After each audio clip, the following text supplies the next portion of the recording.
জগন্নাথ বিশ্ববিদ্যালয় এটা একটা বিশ্ববিদ্যালয় নয়, এটা একটা আবেগ, একটা ভালোবাসার নাম। একটা সময় কত পদচারণা ছিল এখানে, সকাল থেকে বিকাল বা রাত পর্যন্ত কত আনাগোনা ছিল এখানে। ব্যস্ততার জন্য এখন আর যাওয়ার সময় পাওয়া যায় না।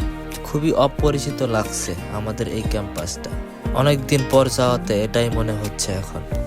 ক্যাম্পাসের পাশ দিয়ে যাচ্ছিলাম, তাই একটু ঢুকে দেখলাম, আর মনে পড়ে যাচ্ছিল ক্যাম্পাস লাইফের সেই দিনগুলো এবং স্মৃতিগুলো।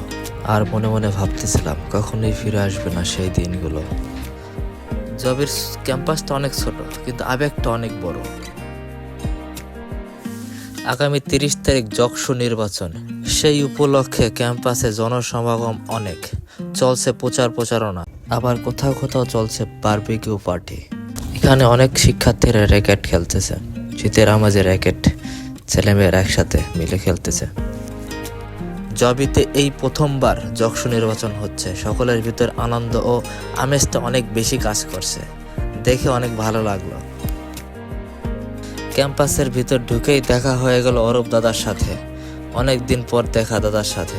দাদা একজন মডেল, একজন অ্যাক্টর। সামনের মাসে দাদার একটা সিনেমা রিলিজ হচ্ছে। সেই সাথে দেখা হয়ে গেল ক্যাম্পাসের ছোট ভাইদের সাথে এবং কথা হলো আগামী সরস্বতী পূজা নিয়ে। সকলে ভালো থাকবেন, সুস্থ থাকবেন।